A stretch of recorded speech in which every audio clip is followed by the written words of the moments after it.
માણસ હોય પણ મૂછે લીંબુ લટકતા હોય, પણ દીકરીની વિદાય વખતે આંખમાંથી આંસુ હતા. અને અત્યારે પણ વિડીયો જોવો તો તમને લાગે.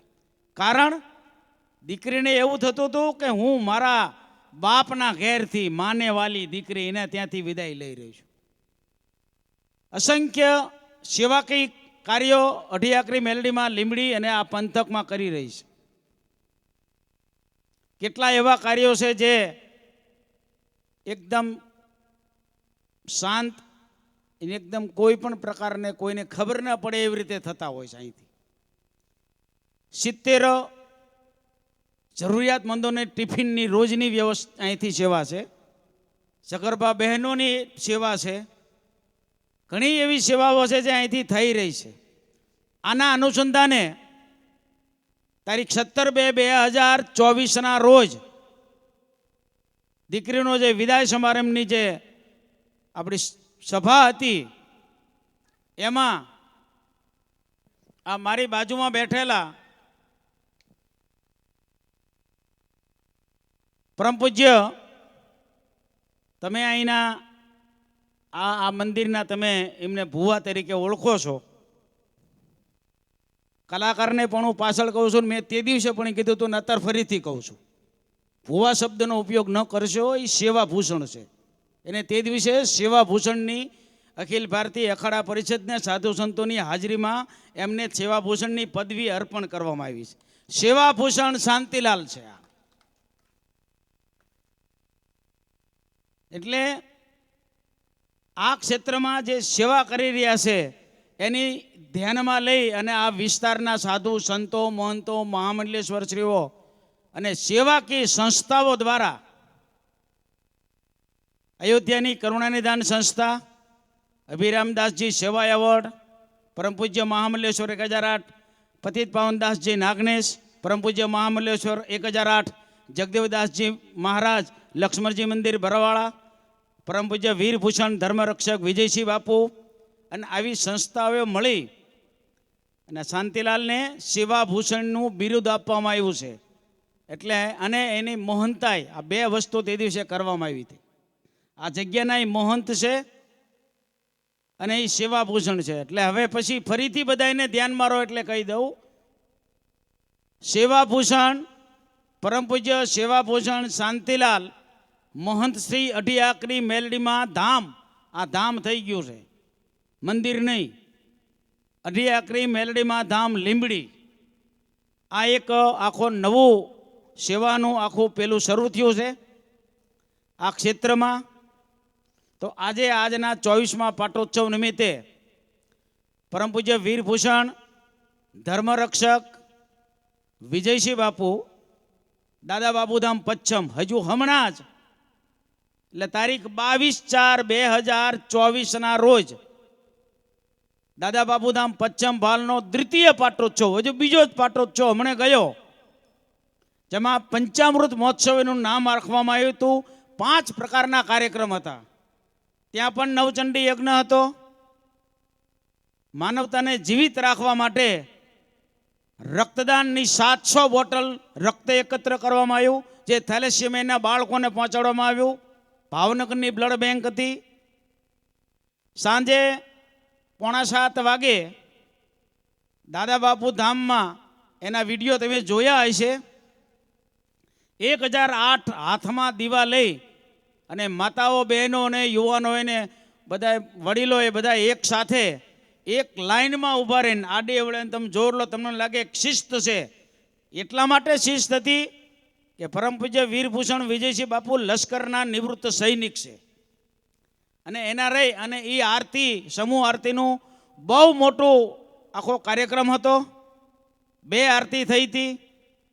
એક માતાજીની આરતી થઈ, ત્યારબાદ આનંદ મંગલ કરું આરતી હરિગુરુ સંતની સેવા, અને આટલી હાઈટ ઉપર ઊભા રાખી અને હજારો લોકોએ આરતીનો કાર્યક્રમ કર્યો હતો.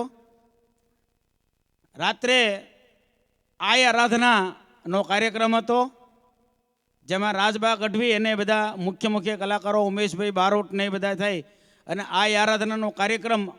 અને 11 મા બાપ વગરની 11 દીકરી બાઓના સમૂહ લગ્ન તે દિવસે હતા. રાત્રના સમૂહ લગ્ન હતા. 11:30 વાગે રાતે દીકરી બાને વિદાય આપીને પછી આ આરાધનાનો કાર્યક્રમ શરૂ થયો હતો. આવા પંચામૃત મહોત્સવ થયો હતો.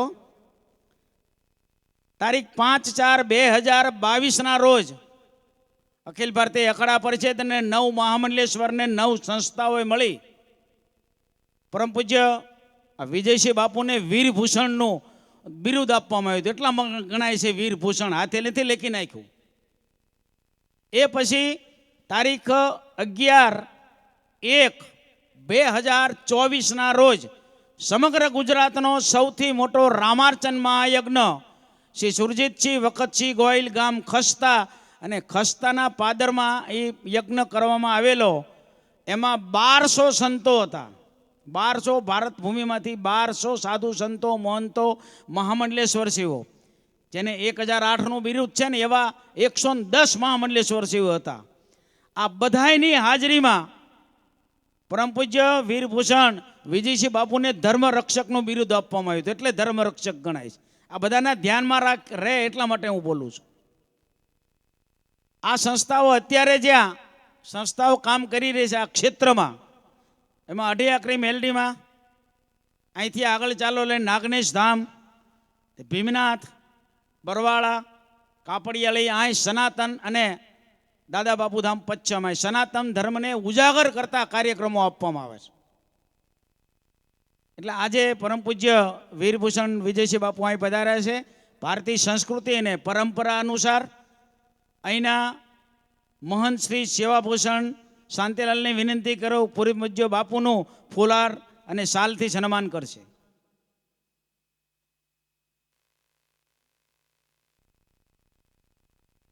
બોલો દાદા બાપુની.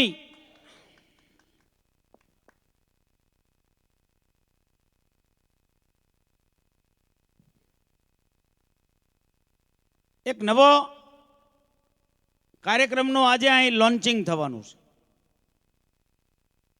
હમણાં હું સમૂહ લગ્ન વિશે બોલ્યો ને, કારણ કે હમણે આ અમે તો એવું માનીએ છીએ કે અઢી આકરી મેલડીમાંની ધામ હોય કે દાદા બાપુ ધામ હોય, બે એક જ છે. બે એકબીજાને સાથે રાખી અને સનાતન ધર્મના ઉજાગર કરતા કાર્યક્રમો આપે છે.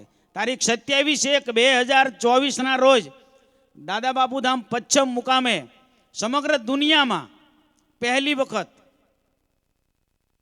જે પણ સૈનિક પોતાના દેશ રાષ્ટ્ર માટે શહીદ થઈ ગયો હોય એવા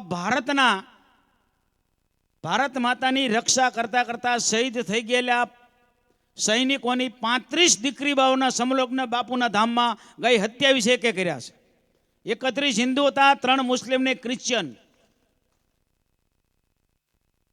એ 27 પૂરા થયા લગ્ન એટલે તરત જ 17/2 અહીંયા થયા. અહીં 17/2 પૂરા થયા એટલે 22/4 પાછા દાદા બાપુને ત્યાં સમૂહ લગ્ન થયા. હવે હું જે જાહેરાત કરવા જઈ રહ્યો છું, આવતી સાલ 2025માં માતાજીની સાક્ષીએ બહુ મોટી જાહેરાત થઈ છે.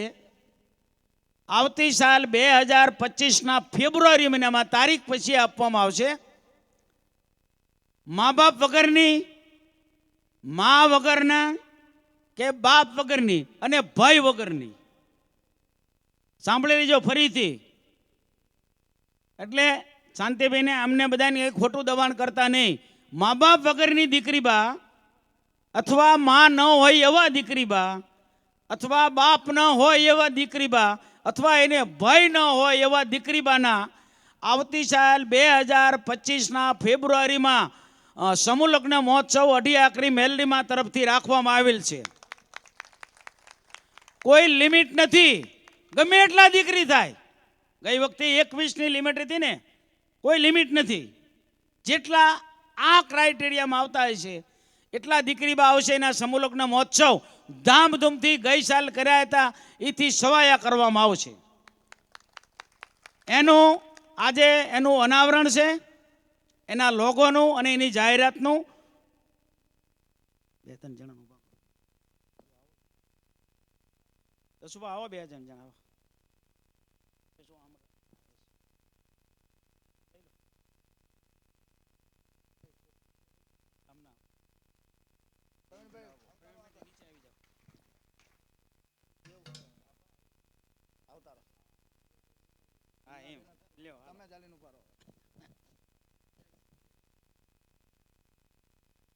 બોલો ટેકરી મેલડી માતાની.